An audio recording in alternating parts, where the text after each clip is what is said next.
მოგესალმებით, შემოკარგებო. ზე გვაქვს. გიზურებ მზიან დღეს მიუხედავად ამისა. იმედია კარგად დავდებით. მე გარეთ გამოვედი ჩემთვის უჩვეულოდ ადრე. და საერთოდაც ჩემთვის უჩვეულოდ ადრე გავიხიცე. მივდივარ შილაკის შესაცვლელად. და უნდა გავვარო დედიკოს. ჯერ მომენატრა. ერთ ძალიან ბევრი ყურები დამინდრო და ცუგასთვის. ხო იცნობთ ჩემ ბობას, ჩემ ჭიშკართან რომ ცხოვრობს. ჩემი ბობა ძალიან ბევრი პური მოუგროვე, ვინაიდან და რადგანაც პურს აღარ მივირთმევთ მე და ჩემი ოჯახი. დარჩენილი რაც ჰქონდა ისიც დაგვიგროვდა რაღაცეები და აი ერთი დიდი ჩანდა.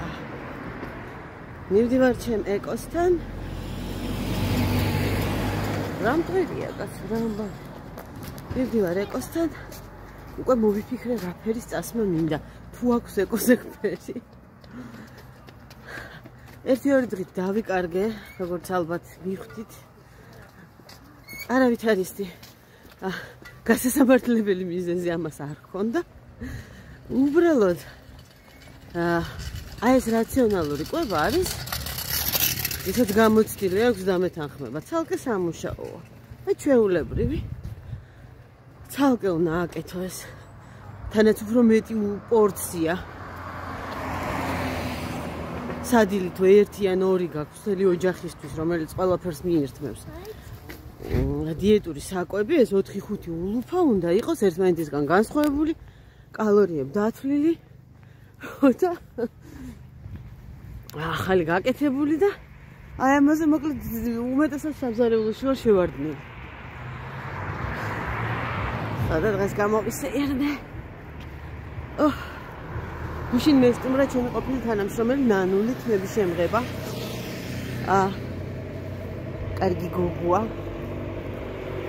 მოწესრიგდი. როცა კარგი ამინდია ყველაფრის ხალისი აქვს ადამიანს, მაგრამ ამ კვირაში კვირის ბოლომდე მიჩვენებს, ამ კვირაში არა, იქ და კვირაში. მიჩვენებს იმებს. ფოლს. გუშინ დილითაც სხვათა შორის დღეს ახლა შაბათია ჩვენთან, 15 თებერვალი. ხა და გუშინ დილით კარგა გემრიელა წამოფიფქა. არ დადო რა თქმა უნდა, გაშრა ეგრევე, მაგრამ თები გადათეთრდა. დაგვიანებით გილოცავთ ვინზე იმობთ აი ამ 14 თებერვალს. ჩემი მოგზალებული აზრით კი სიყვარულის დღე არის ყოველ დღე და ამისთვის ერთი კონკრეტული დღის გამოყოფა სულაც არ არის აუცილებელი. თუ გული გულობს და თუ არის საშუალება მილოცვა, ჩახუტება, სიყვარულის გამოხატვა და თუნდაც იმ ღირებული საჩუქრის ყიდვა შეიძლება წელიწადში 120 ჯერ. ასე აჟრიალებულია აგარა.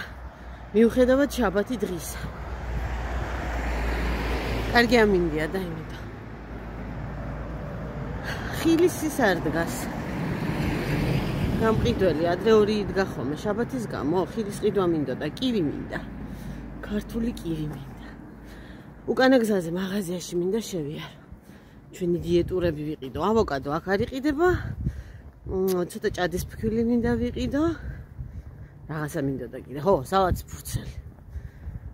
და კომბოსტო აისბერგი მინდა ძალიან, იმიტომ რომ ტასიკოს ძალიან უყვარს. მოგეხსენებათ დიეტაზე ძალიან კარგია.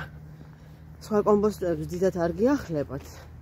აი მე კი მივირთმევ, ყოველ დღე მივირთმევ გარნირად აი მას რა ქვია. ერთ რომელიმე კომბოსტოს მომამზადებ ხოლმე. ამ წუთას მაქვს მოხარშული ყვავილოვანი მაცივარში მინდა გავათმო, მინდა შევბრაწავ. და მაქვს ჩახრაკული კომბოსტო, რომელიც რომ ინტერნეტში ვნახე, არის ესეთი სომეხი ბლოგერი, კულინარიული, აზა გევორგიანი, რომელმაც იცით როგორ გააკეთა კომბოსტო? ჯერ მოხარშა, კარგად გაწურა და მერე მოხრაკა. და თქვა რომ აი ეს არასასიამოვნო სუნიო, მართლაც აქვს არასასიამოვნო სუნი კომბოსტო, მიყვარს თუ არ მიყვარს? აქვს ეს სუნი, ახლა ვერ უარყოფ. მოთევზო სუნი აქვს რაღაცა. აი ეს არასასიამოვნოს უნდა გასდესო, მართლა გაუვიდა. მთელი სასარგებლო რაც გქონდა ისიც თუ არ გავიდა, კაი. აი ასე ვარჯიშობ ყოველ დღე 9 საათი. თქვენ ხო იცით როგორც. აი სასაცილო აჩქარებული ვიდეო რომ აქვს, აი ეგ. აი ეგეთი ვარჯიში. ყოველ დღე ვარჯიშობ. ვარ დაკავებული ამ საჭმელებს გაკეთებ.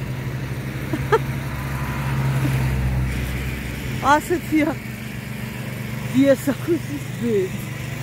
არა, არავით არის ბედი და არ წუწუნებ. უბრალოდ მართლაც დადექი დიეტაზე რო იტყვიან ხოლმე, დადექი დიეტაზეს უნდა გავმეორდები საშუალება, დრო, მონდომება. აი ეს.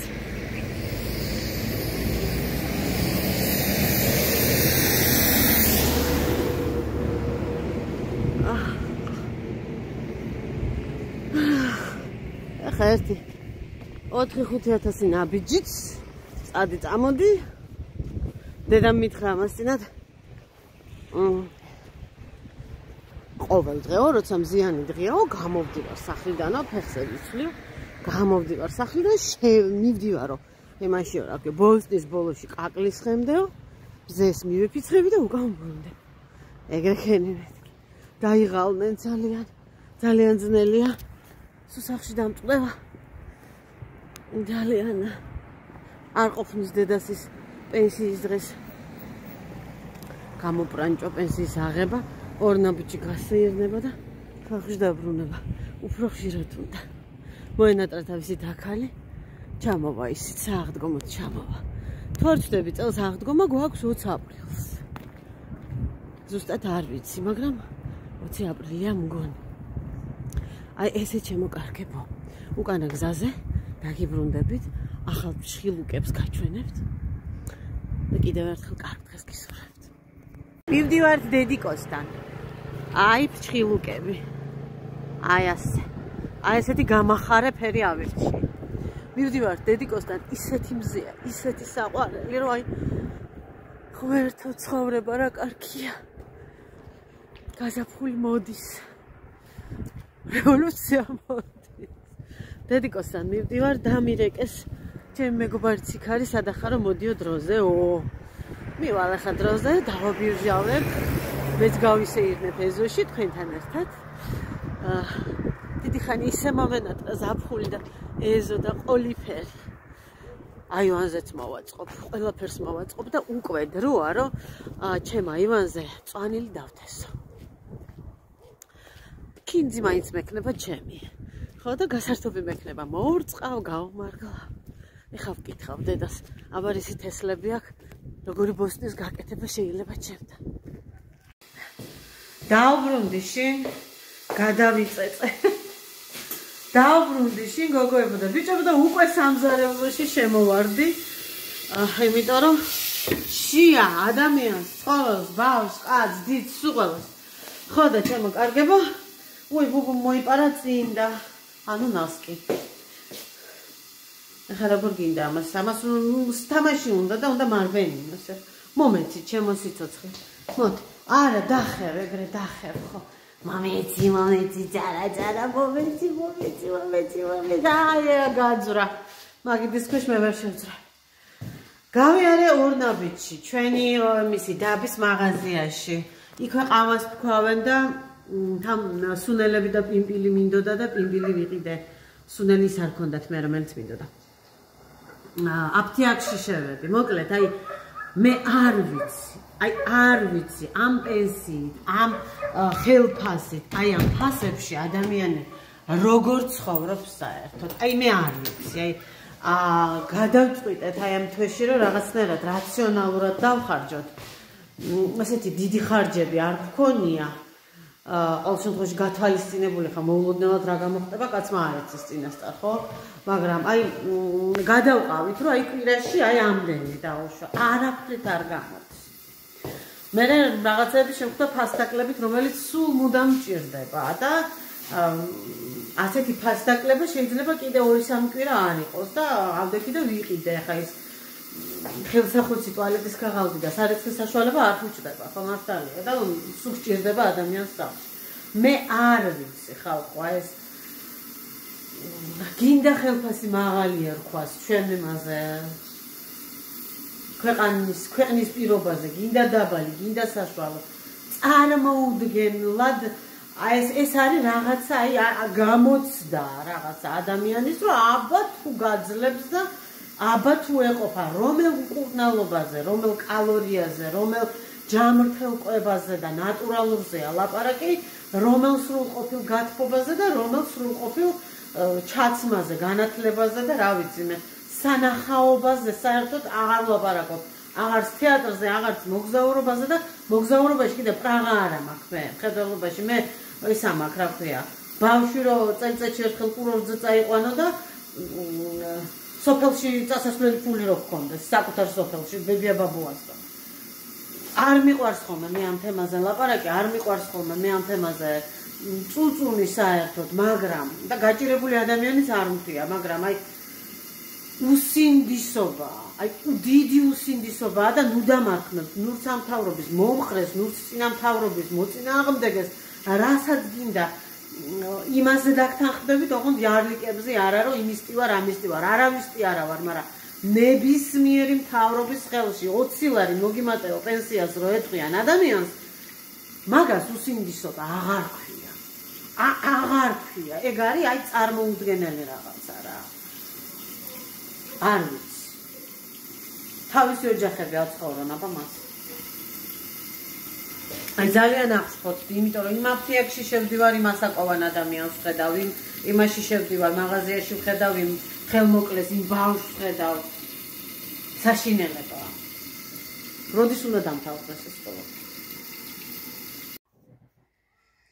საღამო მშვიდობისა, ჩემო კარგებო, ჩემი ემოციური მონოლოგის შემდეგ, რომელიც გაძვირებულ ფასებს, დაბალ ხელფასებსა და პენსიებს შეეხებოდა,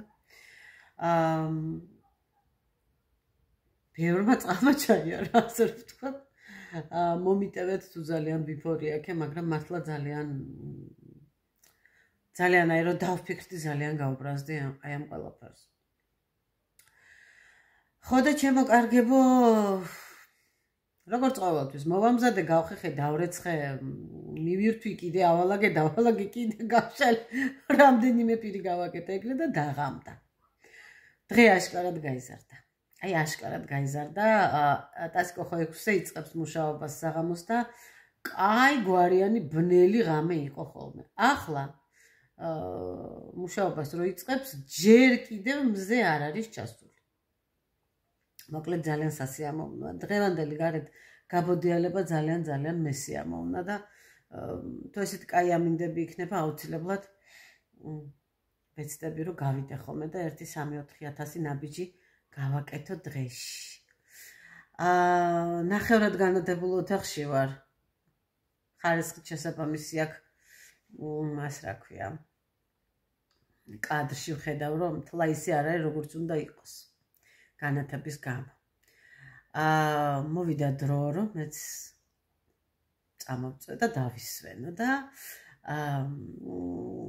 მინდა რომ რაღაცები გითხრათ. ჯერ ეს ერთი მინდა გითხრათ რომ სერიალების მოყვარულებო ის ვინც დიდი აფეთქების თეორიას უყურებდით და გიყვარდათ და შემდგომ ახალგაზრდა შელდონს უყურებდით და გიყვარდათ და ახლა რო აგრძელებენ ჯორჯის პირველ ქორწინებას მაგის გარდა კიდევ ახალგაზრდა შელდონსაც გააგრძელებენ ეს ერთი მეორე ის რომ სერიალი ბრიჯერტონების კიდევ ერთი სეზონი გველის წინ ვნახე პრომო და ძალიან მოვიხიბლა და თან ეს მსახიობები აკეთებენ რეკლამას გაჩვენებთ იმ ეპიზოდს თუმცა თქვენ შეგხვდებოდათ ალბათ ინტერნეტში და თუ არ შეგხვდათ იცოდეთ რომ სულ მალე მეოთხე სეზონი გვექნება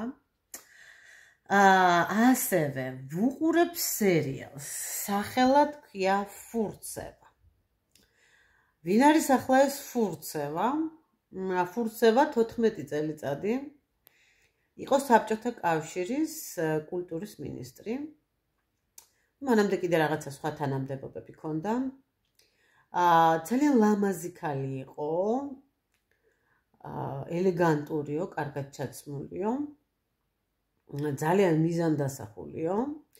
ალბათ ყველაფერზე ხელის მომწერიც, იმიტომ რომ მასეთ სიმაღლეებზე ესე იოლად მით უმეტეს ქალები იმ დროს ვერ მიდიოდნენ. და რატო ვიცი ახლა ამ ფურცევას შესახებ მე? იმიტომ კი არა რომ ახლა ესე დეტალურად ვიცი მე ისტორია და მით უმეტეს საბჭოთა კავშირის ისტორია.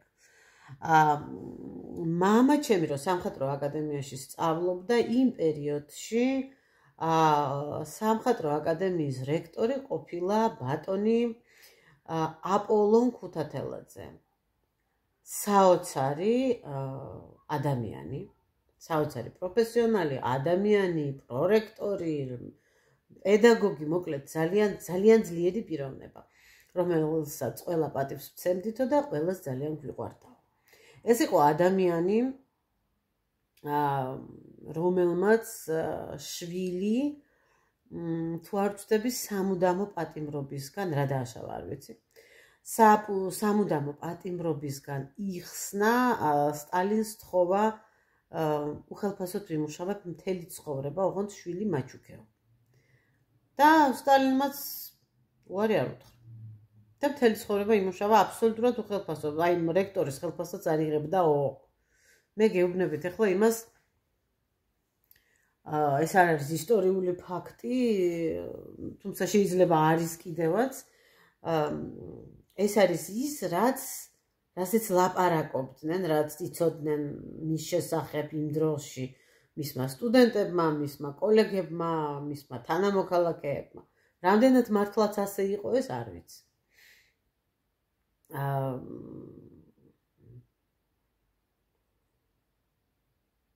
მისი შვილის გვარი გაგებული გექნება, სახელს ვერ ვიხსენებ ახლა, თორე შვილი რა თქმა უნდა იყო ქუთათელაძე, ბიჭი. ბიჭი, თორე მამაჩემზე უფროსია, მე მგონი, საკმაოდ ასაკოვანია. ერთ-ერთ ფიროსმანის სტილოს საკუთრებაზე რაღაც სასამართლო დავა ჰქონდა ვიღაცასთან. აი, გეხსოვებათ ეს ქუთათელაძე, თუ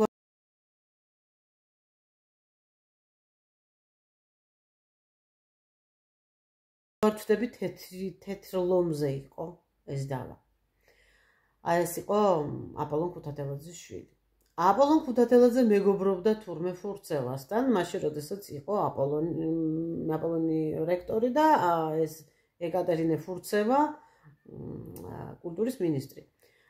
მე ისიც გამიგია და არა მამაჩემისგან, აკადემია დამთავრებულებისგან, რომ რამადენი ადგილი იქნებოდა მისაღები, აი დავუშვათ ფერწერის ფაკულტეტზე, გამოყენებითი ხელოვნების ფაკულტეტზე და ასე შემდეგ და ასე შემდეგ, ამის ლიმიტს იძლეოდა მოსკოვი, რა თქმა უნდა და რომ მოვიდოდა ლიმიტირებულად დავუშვათ 10 ფერწერის ადგილი, აპოლონი მიდიოდა მოსკოვში, წაეჩალიჩებოდა ფურცევასო და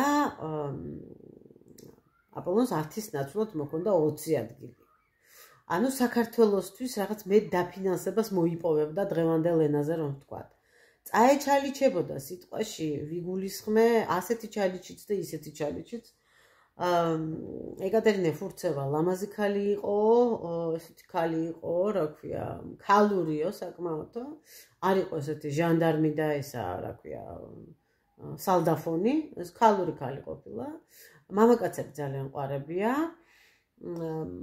და მის კარიერულ კიბეზე ძალიან ბევრი საფეხური ალბათ მის საძინებელზე გადიოდაო, ამასაც წერენ და ამბობენ.